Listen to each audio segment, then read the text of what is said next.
Guys, I've been watching Ninjago since 2011, and after almost 20 seasons, which is insane by the way, there is a lot, and I mean a lot, to go over. Some of which are universally agreed on, and some not so much. So today I wanted to go over some of my personal unpopular Ninjago opinions, and by the end of this video, hopefully not get arrested and put on a wanted list, because some of these you might hate me for. First off, I'm just gonna straight up say that season 7 Hands of Time was a phenomenal season. Like, I don't get why people hate on this. Crux and Acronyx were really good villains. It also set up really good for Master Wu going missing. And also the rather questionable redesigns can be blamed on just time issues. Next up is about Lloyd, the legendary green savior. Yeah, well, he sucks, like a lot. You see, first he was a bratty little kid who released basically an ancient evil called the Serpentine. Then he fought the Overlord in season 2 just for him to come back and kill my boy Zane. That's just, no, I'm leaving. Now, going off of Lloyd is his psychotic relationship with Harumi. See, Harumi is the most underrated villain in the entire show. There, I said it, hate me, whatever. But like, hear me out, she forms a gang of bikers to resurrect Lord Garmadon just for him to turn on her, and she just like falls off of a collapsing building.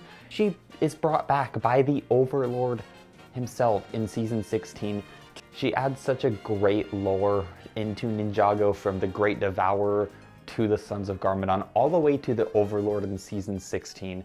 Now, while we're on the topic of the ninja and their friends, this man, I have no words. I think you know where I'm going with this. Dareth is just the best character in the entire franchise. In season 2, he single-handedly fights the Overlord by becoming a penguin. And then later he controls the Stone Army, like what it... Now skipping over to season 16, he became a lawyer to break the ninja out of Cryptarium, which is kind of interesting, but I mean, Dareth. Also, I love it in season 9 when he gets brown power, like, that's just hilarious. Now this next opinion I want to get over as quick as possible. Let me just grab this minifigure here. You see this minifigure? Useless piece of garbage. Okay, hear me out. Wu is, I don't like him. You see, Wu is such a useless character in my opinion. For example, like all of the things that he knew about Asphira, he knew about Wojira, he knew about the Overlord coming back.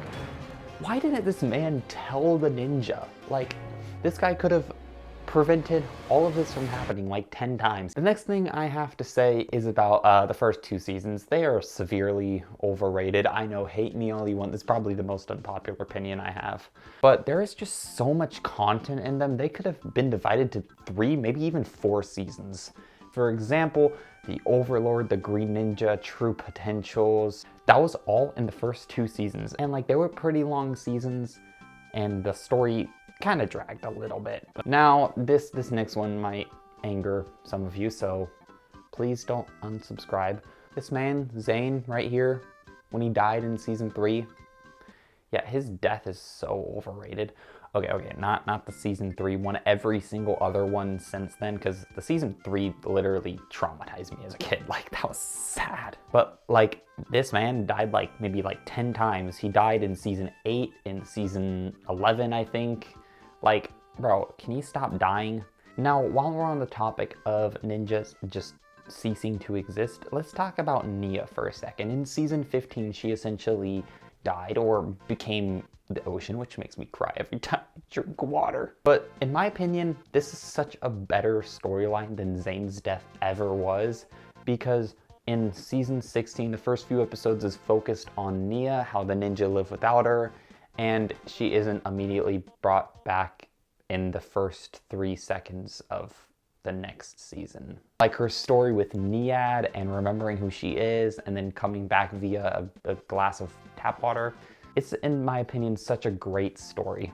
Now, the redesigns found in season 8, yeah, they suck. Well, Lloyd, he's fine because he's no longer a nerd. But all of the other ones, like, I don't get it, because they made them basically off the Ninjago movie, which wasn't even canon, by the way. And original Ninja made sense. They looked better. There was no reason for the redesigns to happen except for, when in doubt, blame the Time Twins, Crux and Acronix. Now, the last unpopular opinion I have is actually coming from Dragons Rising. So there's Eren, Sora, and Wildfire, who are essentially the new ninja. I think what would have been really cool is if the new Elemental Masters were actually the ninjas' kids. For example, what if Jay and Mia had a kid?